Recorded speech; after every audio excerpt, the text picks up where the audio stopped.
Bienvenue, bienvenue. Donc, Ludovic, présente-toi, parce que moi, j'ai pas arrêté de l'updater. Ouais, Maintenant, c'est avec toi qui va parler. pas brodé pendant une demi-heure. C'est ça.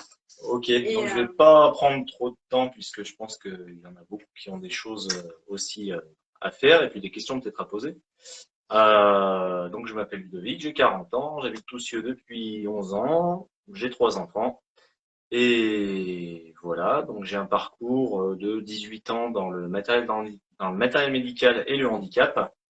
Et Covid oblige, comme beaucoup de monde, j'ai fait une reconversion dans l'accompagnement informatique en plein Covid pour voilà, aider les personnes essentiellement âgées ou isolées à s'initier avec l'outil informatique.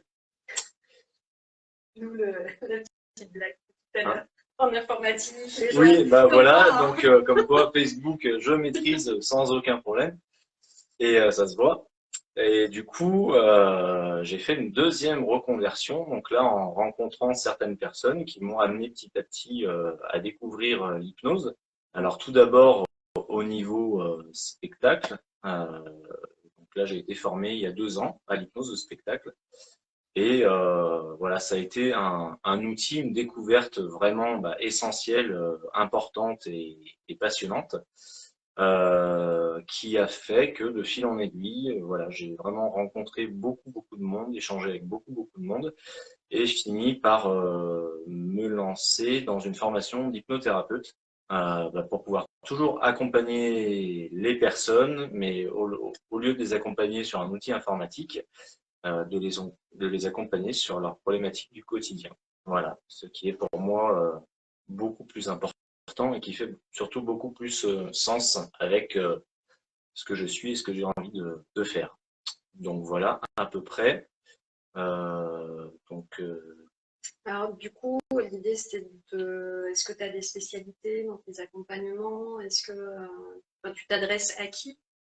alors, l'hypnose, c'est vraiment un outil que tout le monde peut pratiquer, que tout le monde peut utiliser. J'ai pas vraiment de limitation en fait sur la clientèle et sur les problématiques. La seule chose qu'il faut bien prendre en compte, c'est que ça reste un accompagnement. Donc là, ce que je fais de plus en plus, surtout qui est très important, c'est de m'entourer de psychologues, de médecins, en fait, d'être entouré de personnes, de personnel de santé, parce que l'hypnose, c'est un outil, mais je ne suis pas personnel de santé, je ne travaille pas dans la santé. Et effectivement, c'est très important d'avoir d'autres confrères, d'autres personnes avec qui échanger sur les thématiques. L'hypnose va pouvoir intervenir sur tout ce qui relève de la pensée, d'une manière générale, donc de certains automatismes qui se mettent en place au fur et à mesure dans la vie, et ainsi donc pouvoir travailler sur tout ce qui va être addiction, TOC, phobie, stress, angoisse. Voilà, petite aparté par exemple notamment concernant la douleur. Donc en hypnose, on va pouvoir diminuer effectivement une sensation de douleur, mais une douleur, comme beaucoup d'autres symptômes, sont là pour quelque chose. Donc elles sont là pour signifier qu'il y a un problème au niveau du fonctionnement du corps. Donc en général, l'une des premières questions que je pose, c'est est-ce qu'il y a déjà un suivi médical est-ce que la personne a déjà consulté un médecin ou fait des examens, etc. Et voilà, c'est valable aussi pour certaines thématiques où là, je vais demander s'il y a déjà un suivi psycho, donc psychologue ou psychiatre sur certaines thématiques qui peuvent être beaucoup plus lourdes. Et ça, c'est hyper important. C'est pas un outil magique. Voilà, donc ça, c'est à prendre en compte. Il n'y a pas de question. Je peux enchaîner sur effectivement qu'est-ce que c'est l'hypnose, puisque ça, c'est une des questions qui marque, puisqu'on me la pose très régulièrement. Il faut savoir qu'en France, alors l'hypnose commence à s'intégrer, hein, à rentrer dans les hôpitaux, ça fait déjà quelques temps. Mais je dirais qu'au plus grand nombre, quand on pose la question, quand on parle d'hypnose, on est des fois regardé un petit peu bizarrement. C'est ce qu'on appelle un état modifié de conscience. Alors qu'est-ce que c'est? C'est simplement on est là, mais pas complètement là. Et dans cet état-là, on peut communiquer avec une partie de l'individu, du client ou de soi-même, qui va gérer tous nos automatismes. Donc des automatismes qui peuvent être en place depuis l'enfance, depuis très longtemps, qui ont pu se mettre en place suite à un trauma, suite à un événement difficile de vie. Et du coup, on s'est mis à adopter un comportement, à penser d'une certaine manière, à se limiter ou à se bloquer, ou à bloquer ses émotions, etc. À développer des angoisses, des choses qui font pas forcément sens quand on regarde de l'extérieur, mais qui peuvent vraiment bloquer dans la vie de tous les jours. Et ces automatismes, on peut les accompagner la personne à les voir autrement, à les retravailler, à les modifier en état d'hypnose. Voilà, tout simplement. Et donc, sur les traumas,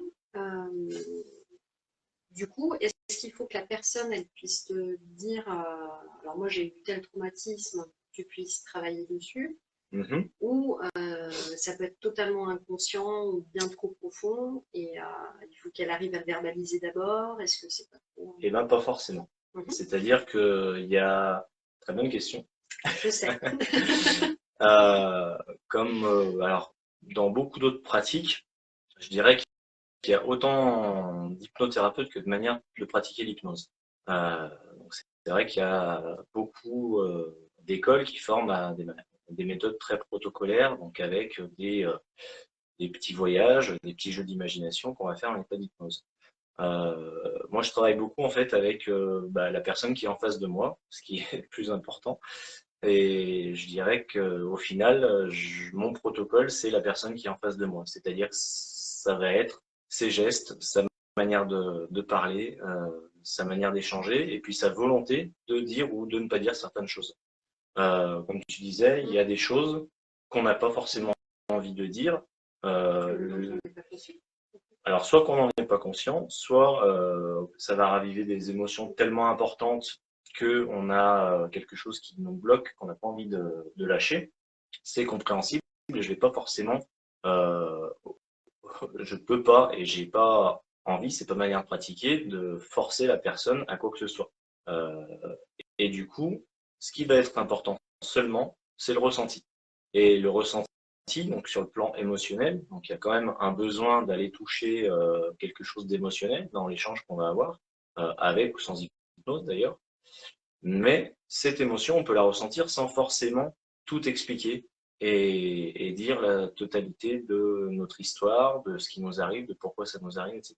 C'est là où c'est intéressant, parce qu'en dialoguant avec cette partie automatique, cette partie inconsciente, et on n'a pas besoin d'avoir la totalité de ces informations pour pouvoir travailler. D'accord, donc par exemple, si je prends dans le cas d'addiction à la cigarette, je ne sais pas trop comment ça fonctionne en hypnose, mais du coup, tu vas aller travailler directement vers ce besoin de cigarette. Comment ça se traduit, je ne sais pas trop, mais s'il y a un trou, je ne sais pas si par exemple il le fait pour ressembler à parce que son père il a fumé pendant toute sa vie et qu'il veut faire pareil, mais qu'il n'en est pas conscient, tu vas juste aller travailler sur arrêter de fumer. C'est ça? Alors oui et non. En fait, l'arrêt de la cigarette, c'est un exemple parmi tant d'autres. Et c'est aussi une bonne question parce qu'en fin de compte, là je reviens sur ce que j'ai dit tout à l'heure, il n'y a pas de protocole. Donc on va échanger et voir en fait qu'est-ce qui fait que la cigarette elle est encore là aujourd'hui, qu'est-ce qui fait que pourquoi aujourd'hui vous voulez vous en débarrasser et pas il y a une semaine.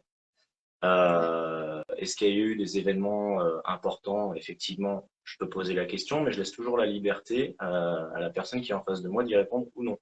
Simplement de ressentir. Et puis, s'il n'y a pas cette volonté de répondre, quelle que soit la raison, peu importe, j'ai même pas besoin de la connaître, de simplement me le dire. Voilà, cette question, je préfère pas y répondre. Mais là aussi, la cigarette, on va pouvoir l'aborder sur tellement d'angles différents. Est-ce que ça relève de l'émotionnel? Est-ce que ça relève de l'automatisme? C'est-à-dire que c'est quelque chose qu'on a fait au début à 15 ans, non, on va dire à 18 ans. Parce que, attention, les enfants, c'est pas bon, puis c'est interdit. Donc, on commence avec les copains, les copines, et puis après, ça devient un petit rituel, un petit automatisme qui s'ancre, et comme beaucoup d'automatismes, ça se met en place en 66 jours. C'est-à-dire que on va enregistrer ancré inconsciemment le fait que pour être bien, pour faire cette petite pause, pour être avec les copains, pour être accepté en société, on a ancré cette cigarette comme un réflexe. Et du coup, ce réflexe, une fois qu'il est ancré, c'est compliqué de s'en débarrasser. Donc là, on va plutôt jouer vraiment sur l'effet automatique, sur l'effet réflexe. Mais il peut y avoir un contexte émotionnel. Il peut y avoir tellement de manières différentes, en fait, de pourquoi la cigarette elle est encore là. Ça peut être une notion de se faire du mal et pourquoi vouloir se faire du mal. Donc, il y a tellement d'options et c'est comme beaucoup d'autres thématiques que d'avoir un protocole pour une thématique, c'est juste pas possible. Puis il y a beaucoup moins de chances que ça fonctionne. Donc voilà, je vais vraiment chercher à utiliser entre guillemets ce que la personne va m'apporter. Donc ce que la personne est en fait avec ses mots, avec ses gestes, avec ses émotions et puis avec son interprétation. Parce qu'il y a beaucoup de problématiques qui sont créées, alors, je ne vais pas dire toutes, mais peut-être même toutes, qui sont créées par l'interprétation qu'on fait d'un problème ou d'une situation. Et du coup, c'est son jugement et son interprétation qui fait qu'un problème peut être important ou moins important. D'accord. Voilà. Ouais, donc c'est vraiment très personnalisé, quoi. C'est pas. En tout cas, c'est ma méthode. C'est ta méthode. C'est ma méthode de travail. C'est l'idée de présenter ça Exactement. aujourd'hui. Super. Du coup, comment ça est-ce que, alors bon, si c'est très personnalisé, on peut venir, il y a des personnes qui peuvent venir te voir et en une fois régler leurs problématiques. Il y en a, ça peut être plusieurs fois. Est-ce que tu as des choses? Alors, on est dans le cadre de ce qu'on appelle une thérapie brève, mais il faut savoir qu'on est aussi dans de l'accompagnement et que c'est pas un outil magique. C'est-à-dire qu'en hypnose, on a besoin d'une chose très importante, c'est de l'engagement de la personne qui est en face de nous.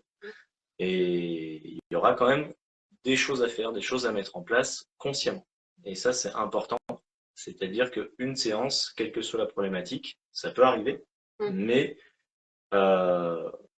si on part sur cette idée-là, c'est déjà compliqué. C'est-à-dire que l'engagement est déjà un petit peu tronqué dans le sens où on va tout attendre d'une séance et qu'au moindre petit faux pas, la moindre petite faiblesse, on va se dire ça marche pas sur moi, ça fonctionne pas, etc. C'est pour ça que c'est important de partir dans l'idée d'une moyenne de 3 séances, en gros de 1 à 5 la plupart du temps, mais d'une moyenne de 3 séances, de se dire il y a vraiment des choses qui vont se mettre en place, va falloir y faire attention, les guetter. Il y a toujours aussi des petites tâches, ce qu'on appelle une prescription de tâches, en fait des choses à vérifier, et puis des choses à faire consciemment, donc dans les jours, les semaines qui suivent les séances. Il faut savoir qu'au niveau de l'inconscient, les petits messages qu'on va faire passer vont se mettre en place entre 1 et 3 semaines. Donc ça arrive très souvent que sur la première semaine, j'ai des retours de il se passe pas grand-chose, voire même c'est un petit peu plus compliqué. Et je dis souvent, attendez, soyez patient. On est sur des mécanismes qui sont quand même, qui ont besoin d'un petit peu de temps pour se mettre en place, qui sont bien ancrés. Attendez qu'il y ait des situations qui puissent poser problème. Et observez. Dites-vous, est-ce que j'aurais réagi comme ça avant? Est-ce que c'est différent? Pourquoi? Comment ça se passe? Quitte à des fois même prendre des notes sur des situations qui font remonter une émotion. Et très souvent, dès la deuxième semaine, là, il y a des petites choses qui sont observables. Dès la deuxième semaine de la première séance. Voilà. Mais en général, il faut compter 3 séances espacées de 2 à 3 semaines pour donner une idée. Après, ça peut être beaucoup plus long. Il y aura des choses beaucoup plus longues où un accompagnement peut se faire quasiment sur une séance par mois pendant 1 an. Mais dans ces séances-là, c'est très souvent des séances qui vont être encadrées aussi par d'autres professionnels. Donc, sur des choses beaucoup plus lourdes. Donc, médecin, psychiatre, etc. Ouais. D'accord. Super. Mais, du coup, c'est, je sais plus ce que je veux dire. C'est hyper global dans ton approche. Mais je reviendrai sur un truc. J'ai pas eu la question piège encore. T'as pas eu la question piège. Parce que je pense à quelqu'un avec qui on en a discuté, du coup, qui est un peu comme moi et qui a envisagé de ne plus avoir le contrôle. D'accord. C'est-à-dire? Bah, moi, alors en plus, je vais me faire porte-parole, mais peut-être que, voilà, l'idée, ça me semble important aussi que tu puisses rassurer de ça. C'est que moi, par exemple, les trucs de spectacle, on en a déjà parlé, hein, avant de préparer le live, hein. Moi, les trucs de spectacle me font flipper. Moi, je ne veux pas y aller. Je refuse. Et les gars, là, de se retrouver habillés en poule, je ne comprends pas comment tu peux accepter de te faire peur comme ça. Mais du coup, quelle est la différence justement entre cette hypnose de spectacle où tu as des gens qui vont faire des choses, qui vont s'endormir ou qui vont se retrouver dans des situations qui ne contrôlent rien, a priori, et ce qui n'est pas vrai. Mais... Bon, voilà. Et dans le cadre d'une thérapie, on a toujours un peu l'idée que ça se trouve, tu vas faire mettre des trucs dans ma tête et que demain, je vais. Voilà, je viens de voir aujourd'hui et puis après-demain, je vais faire un truc pour toi parce que tu me l'auras mis dans ma tête. Tu vois, ça c'est merci les séries à la con. D'accord. Vous regardez trop la télé. Mais du coup, on a l'impression qu'il y a les hypnothérapeutes, praticiens ou thérapeutes, peu importe, mais je ne sais pas le nom exact, c'est pas peu importe, mais comme si vous aviez un pouvoir sur notre cerveau. Donc du coup, oui, ça peut être inquiétant. Et pour des gens qui sont très contrôlants et qui ne veulent pas du tout j'essaie d'enregistrer toutes les informations que tu me donnes. D'accord, bon, c'est pas grave, j'y retournerai. On est sur un outil qui est puissant, certes, mais que tout le monde peut apprendre. Déjà, c'est la première chose. On n'est pas sur quelque chose qui relève du don ou de quoi que ce soit. C'est vraiment un outil qui s'apprend et qui s'utilise. Je vais faire un parallèle, par exemple, avec un policier ou avec n'importe quel autre métier. Oui. On peut pratiquer son métier avec une conscience professionnelle ou sans conscience professionnelle. L'hypnose de spectacle, c'est pareil. C'est-à-dire qu'on peut s'amuser à proposer des suggestions complètement aberrantes, humiliantes, dégradantes, tout ce qu'on veut, ou chercher à faire des choses divertissantes, mais tout en respectant les personnes qui vivent l'expérience. Donc, voilà, on a cette problématique-là qui se pose vraiment dans tous les corps de métier, dans tous les cas de figure et même dans tous les individus sur Terre. À savoir que l'hypnose, en tout cas, on va changer un contexte. Donc, on ne va pas simplement, donc le parallèle avec le spectacle, on va utiliser le même état en fin de compte. Parce que l'état d'hypnose, c'est le même, je dirais, état modifié de conscience qu'on s'en sert pour faire une animation ou qu'on s'en serve, je dirais, en thérapie. Mais cet état, on ne va pas l'utiliser pour les mêmes choses. Parce qu'effectivement, si en séance, vous proposez à quelqu'un, je ne sais pas, d'être dans la peau d'un chanteur de rock, quel intérêt? Quel intérêt? Vivre un rêve. Pourquoi pas? Pourquoi pas? L'idée pour moi, donc j'ai démarré par l'hypnose de spectacle, c'était déjà de découvrir l'outil et aujourd'hui de faire découvrir l'outil. C'est-à-dire de faire découvrir qu'est-ce que c'est l'hypnose. D'enlever un petit peu les peurs, les appréhensions que tout le monde peut avoir, et à juste titre. Comme je disais, après c'est comme un policier ou beaucoup d'autres corps de métier. C'est-à-dire que c'est à chaque praticien d'expliquer sa manière de pratiquer, de voir les retours que chacun a, d'avoir un échange au bouche à oreille, de se dire, voilà, oui, cette personne, elle pratique bien. Le jour où une personne se met à pratiquer n'importe comment, il arrêtera très très vite de pratiquer.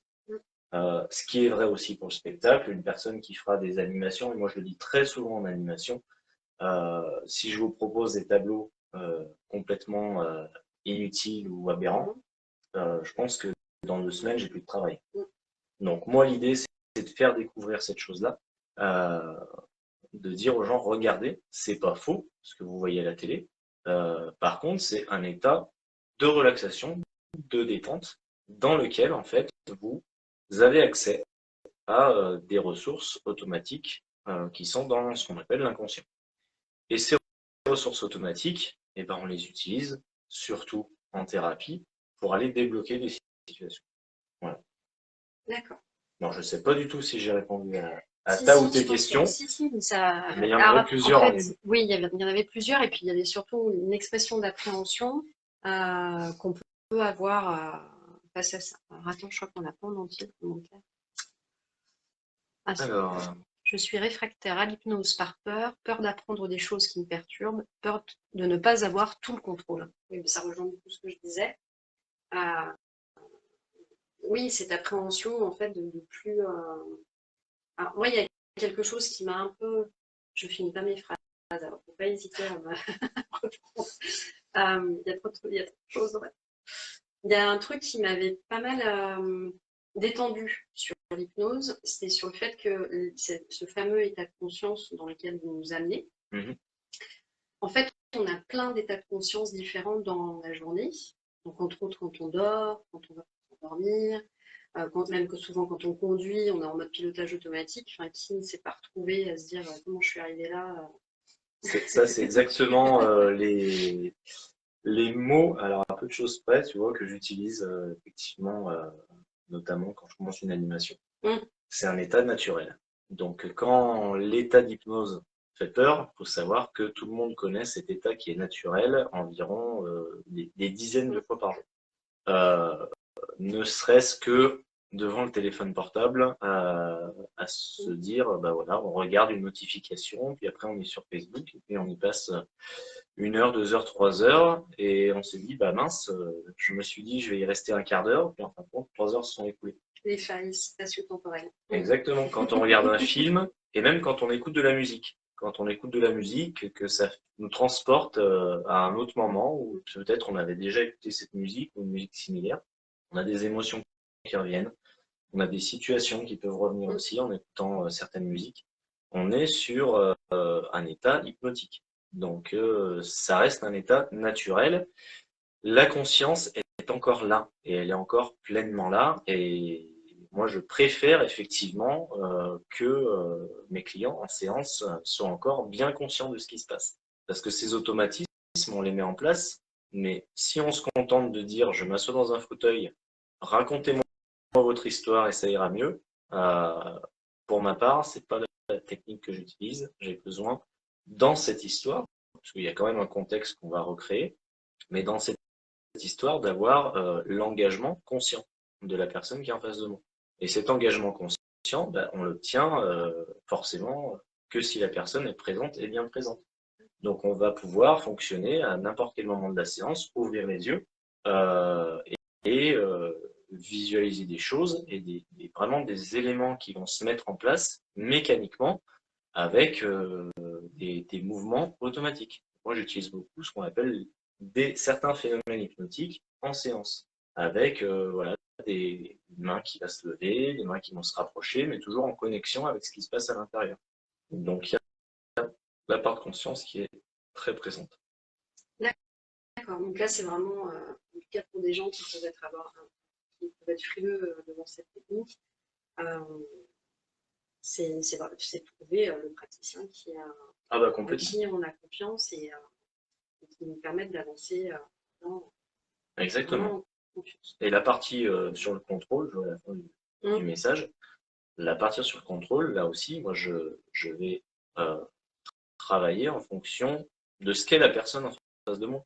Donc s'il y a cette notion de contrôle qui est importante, pour moi, ça présente aucun problème de travailler avec une personne qui contrôle. On va aller dans ce contrôle. On va utiliser ce contrôle en fait pour débloquer la situation. Ok. Et du coup, tu peux pratiquer à distance ou ça se fait forcément en présentiel? Voilà, moi c'est pareil aujourd'hui, pour l'instant, je le fais qu'en présentiel. Parce qu'effectivement, voilà, j'ai quand même besoin dans ma pratique d'avoir un échange direct. J'utilise aussi du tactile. Alors quand je parle de tactile, je peux mettre ma main sur l'épaule, toucher le bras, voilà. Mais là aussi toujours dans le, comment dire, dans dans le respect et dans l'accord, là aussi, du client. Donc ça, le tactile, c'est quelque chose qui va permettre, par exemple, voilà, d'amplifier un petit peu un état d'hypnose, de partir un petit peu plus vite, de se relâcher un petit peu plus. Maintenant, s'il y a une personne effectivement qui préfère ne pas avoir, qui a un blocage par rapport à ça, je peux pratiquer vraiment autrement. Mais voilà, c'est aussi mon ressenti, ma préférence aujourd'hui, vraiment de travailler avec la personne en face de moi pour observer aussi beaucoup ce qui va être micro-expression, toutes les choses un petit peu, les gestes automatiques qu'on peut voir, un petit geste sur une main qu'on va peut-être pas voir sur une caméra et qui sont très importants puisque c'est ces petits gestes automatiques qui sont inconscients et qui révèlent le plus de choses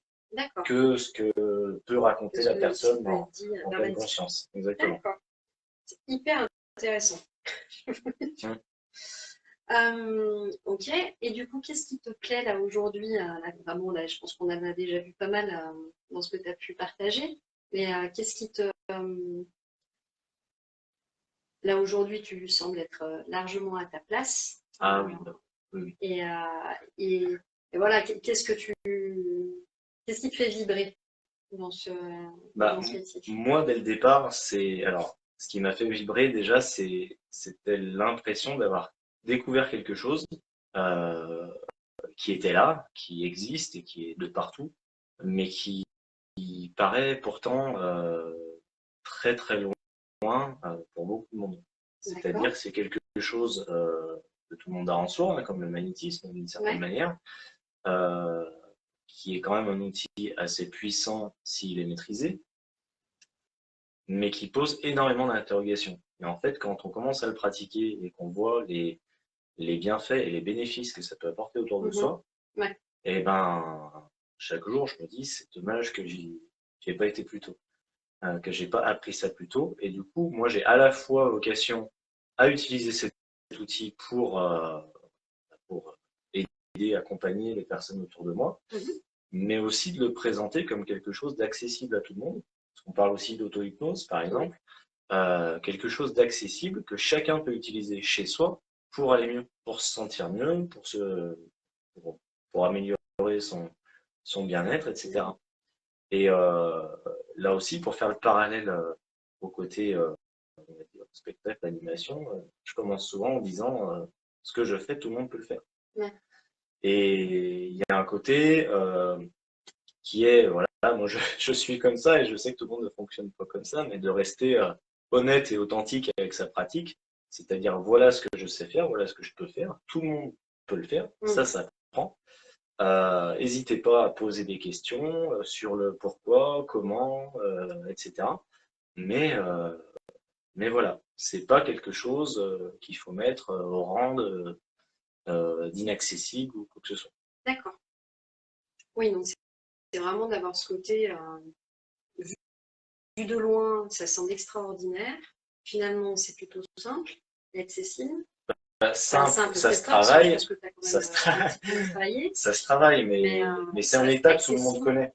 Voilà. Donc par définition, si tout le monde connaît cet état, personne, c'est très très rare, à moins d'avoir certaines pathologies lourdes, personne ne peut ne pas y accéder. C'est voilà. Mais par contre, il faut bien préciser qu'effectivement, dans cet état, et là, pour revenir à la dernière question, on reste conscient, on continue d'entendre tout ce qui se passe autour, à la fin on se souvient de ce qui s'est passé. Donc c'est des choses aussi que quand on n'est pas forcément dans l'hypnose ou qu'on n'a pas forcément échangé profondément sur le sujet, on peut se poser ce genre de questions. D'accord. Bon. Est-ce que tu as des activités en parallèle? Alors aujourd'hui, non, aujourd'hui effectivement, donc jusqu'au mois de janvier, j'étais encore dans l'informatique. Là, effectivement, depuis le mois de janvier, je suis exclusivement dans l'hypnose, donc en accompagnement, en séance, donc sur un cabinet à Saint-Priest qui s'appelle l'Espace Enoia, et aussi à domicile. Je propose aussi des séances à domicile, Les séances à domicile, alors c'est toujours important que la personne puisse être au maximum dans un espace isolé, où il n'y a pas forcément d'aller et venue, etc. Que ce soit calme, c'est pas Euh, dérangeant. voilà, à côté de ça, donc je fais effectivement des animations quasiment tous les week-ends, donc en hypnose dite de spectacle, toujours dans une idée de découverte, de bienveillance, que ça reste agréable, que ça reste accessible, de prendre beaucoup de temps pour échanger avec les gens avant et après. Et voilà, puis après, j'associe à ça aussi de temps à autre. Donc, je suis aussi DJ. Donc, voilà, mais je dirais que mon souhait à moyen terme, c'est effectivement de laisser tomber la partie animation DJ et puis de ne travailler plus qu'avec l'outil d'hypnose. Voilà, et puis comme je disais tout à l'heure, hein, c'est des formations régulières, de la supervision, des échanges avec des confrères, thérapeutes, des confrères aussi qui sont dans la santé. C'est voilà, de bien s'entourer, de chercher à bien travailler, et puis c'est important. Voilà. Super. Et du coup, là, c'est un petit rituel. Hein. Si tu as un moment où tu t'es senti un peu débordé ou enfin voilà, tu t'es fait prendre par surprise en consultation et comment tu as pu réagir, un truc un peu rigolo de ce que tu as pu vivre en consulte. Alors oui, comment j'ai su réagir Non, mais voilà, on est tous humains, donc voilà. Aussi, Je dirais que ce qui m'a... mais voilà, chaque séance, du coup, permet d'avancer, hein, faut dire ce qui est. Mais c'était dans mes premiers mois de pratique à domicile, effectivement. Donc, je ne vais pas donner trop le contexte pour pas que la personne puisse reconnaître, mais où en fait, il y avait une attente vraiment quasi magique de l'hypnose. Et pour présenter un petit peu la situation, c'est d'avoir une personne, on va dire, dans son canapé, qui regarde en disant, bah, allez-y, faites votre truc. Donc, voilà, forcément, c'est un petit peu déstabilisant au départ. On se dit, mais enfin, ça fonctionne pas comme ça. Ça fonctionne vraiment pas comme ça. Et si vous pensez que en 3 mots et en 3 mouvements, je vais enlever tout problème de votre vie, ça peut pas fonctionner. Mais voilà, après, c'est le genre d'expérience qui forge et puis qui permet de se dire, voilà, peut-être on aurait dû fonctionner différemment, expliquer les choses différemment. Mais voilà, après, c'est comme dans beaucoup de choses, et c'est là où je disais, je prends aussi ce que la personne m'amène. C'est de se dire, bah, je peux faire mon truc, il n'y a pas de souci, mais j'ai aussi besoin de toi. C'est-à-dire qu'on est sur du 50-50. Donc moi, je vais faire mon truc en ce qui concerne l'hypnose. Par contre, vous allez devoir faire ça, ça, ça et ça. Pour que moi, je puisse faire mon truc correctement. Et là, on installe un vrai partenariat. Voilà. Oui, voilà, on n'est pas sur une pratique, c'est quand même bien différent justement du médecin aussi, où on va arriver, on va dire j'ai une équipe ou j'ai mal à la tête. Le médecin va te donner un médicament en mode basique et préjugé de base, mais voilà, il va sans beaucoup plus aller forcément plus loin. Là, il y a sans aucune plus d'implication que ça de soi-même en tant que patient. Là, dans ta pratique, c'est vraiment comme tu l'as très bien exprimé, c'est un partenariat où il faut que la personne soit un minimum impliquée dans la séance. Et toi, effectivement, c'est toi, finalement, tu lui donnes la main pour l'accompagner sur un chemin. Un accompagnement. C'est-à-dire qu'on est à côté. Voilà. C'est-à-dire que je ne suis pas derrière pour pousser la personne à aller trop vite ou à ralentir, elle va à son rythme. Et par contre, je vais effectivement proposer un contexte, des outils, prendre des outils différents pour dire, ben voilà, on va essayer ça, est-ce que ça fonctionne? Regardez. Et ce qui est intéressant, c'est de pouvoir tester tout de suite ce qui fonctionne et ce qui ne fonctionne pas. Comme un petit voyage, en fait, dans lequel ben voilà, j'ai besoin de gravir ce rocher, j'ai quoi dans les mains? Ok, je vais essayer avec ça, ça ne fonctionne pas. Ah oui, là, ça a l'air pas mal, etc. Donc, c'est vraiment d'utiliser des ressources de la personne pour avancer dans sa vie. D'accord. Voilà. Mais les ressources, je les invente pas. Oui, les ressources, elles sont déjà là. Elles sont déjà là. D'accord, ça marche. Bon, je pense qu'on a plutôt fait tout pour. Ah non, j'ai ma dernière question, Ah, quand même. C'est, je sais pas si tu l'avais préparée, celle-là. je sais pas, bah écoute, C'est comment on tu y vois va. le monde dans 5 ans? Oh là! Alors, sur le monde Le monde. ou mon monde? Ben, évidemment, ton monde fait un peu partie du monde, C'est-à-dire j'ose que espérer. c'est-à-dire que le monde, d'une manière générale, voilà, on a eu quelque chose de très compliqué il y a 3 ans qui s'est produit et qui a mis un petit peu tout le monde la tête dans le guidon. Donc déjà, c'est d'arriver sur le plan émotionnel à sortir de tout ça. Et ça va Mhm. prendre du temps. Mais si déjà je me disais dans 5 ans que les personnes arrivaient à faire en sorte que le Covid soit vraiment de l'histoire ancienne, ça serait déjà Mm. pas mal. Après, on va pas parler, on va pas parler politique, on va pas parler. Oui, non, l'idée, c'est pas ça, c'est juste de. Non. Mais voilà, pour moi, l'idée, c'est comme je disais tout à l'heure, de contribuer à ma manière à promouvoir un outil qui est accessible et vraiment, je ne vais pas dire indispensable, mais très utile, pour que, à ma petite échelle, pouvoir donner un petit peu de mieux-être à 50 personnes autour de moi. Et puis, si chacun fait pareil, peut-être que dans 5 ans, on peut aller loin comme ça. Bah ouais, je Hmm. suis plutôt d'accord. Donc c'est un petit peu l'idée aussi de tout ce qu'on fait là aujourd'hui.